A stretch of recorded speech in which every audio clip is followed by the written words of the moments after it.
we're looking at here this morning is I guess you could say, typical colonial.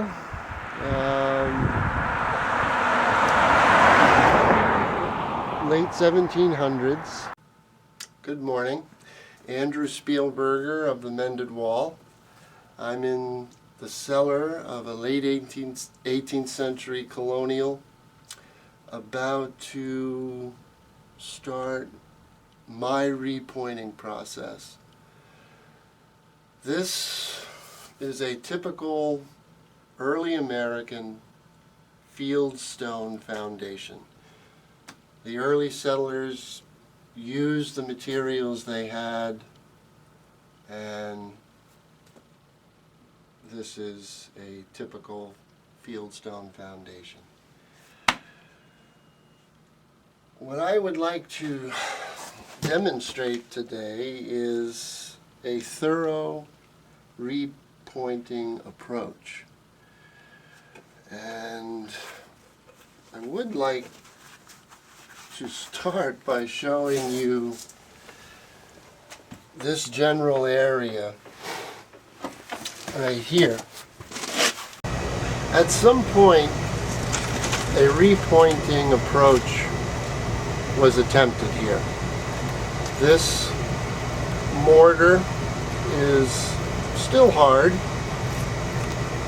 but you can see where the person before had mixed mortar up and attempted to fill in between these stones. You can actually see his fingerprints here, which is not the right approach.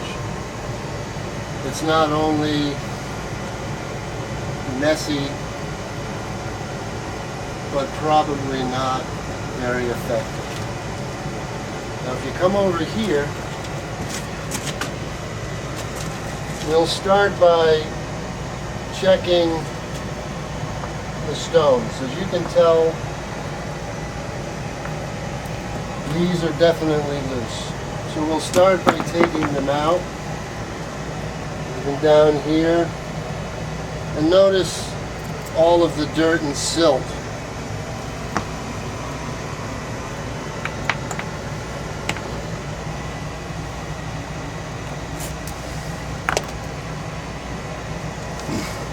You're able to see in there, there's really nothing but dirt and silt behind the stones here. What I'd like to show you today is how to repoint correctly. The first thing I'd like to do is to remove as much of this dirt and silt as possible.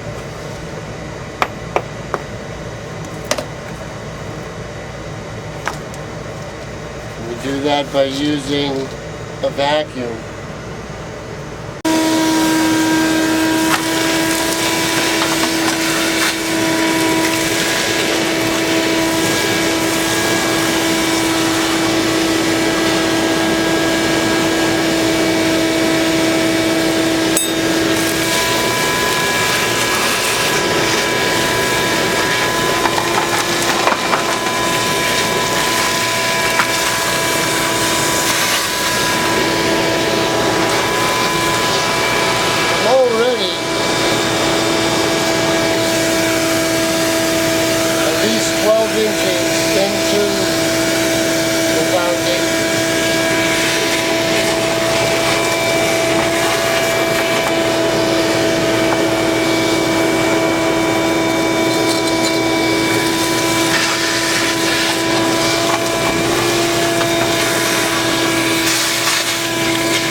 By vacuuming out these cavities,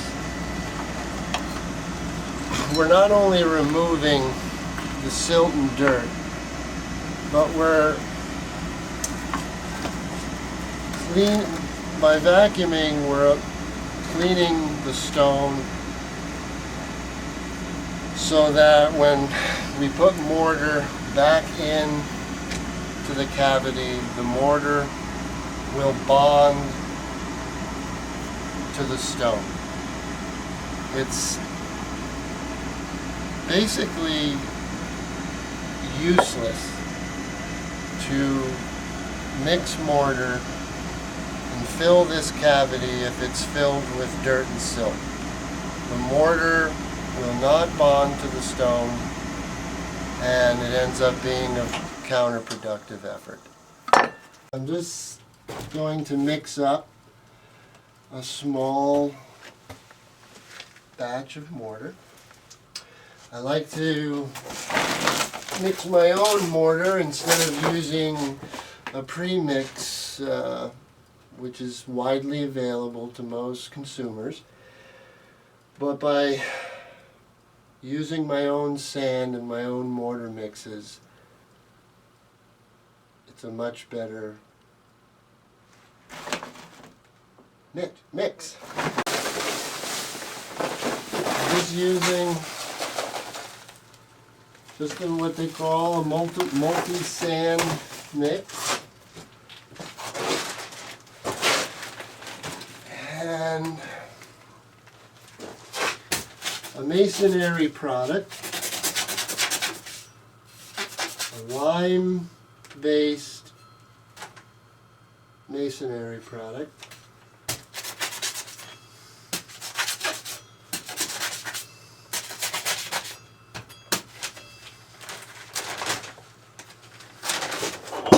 This masonry is commonly known as type N. It's very waterproof, and it allows for some movement, as these old fieldstone foundations tend to move with the frost and the thawing and freezing process. So we really don't want to use such a rigid mortar mix. We want a mortar mix that has some give to it, but yet still bonds and is waterproof. Okay, yeah, as I mix my mortar here, you can see behind me that this part of the foundation is waiting to be repointed. This has not been repointed yet. These old cellar, you can tell there's not a lot of headroom down here. I guess 180 or 225 years ago, people were probably a little undernourished and smaller than we are today. We'll have this mixed up pretty quick. We're just mixing up a quick batch of mortar, a lime-based mortar. It's really what we want to use for the repointing process. Okay, we're just about ready to fill this cavity with our lime-based mortar, but I've noticed that there's still some more dirt and silt in here that I'd like to get out. As part of the preservation, restoration process, you can't be any less thorough. I noticed that a little more dirt and silt should come out of here, so we'll just vacuum it out.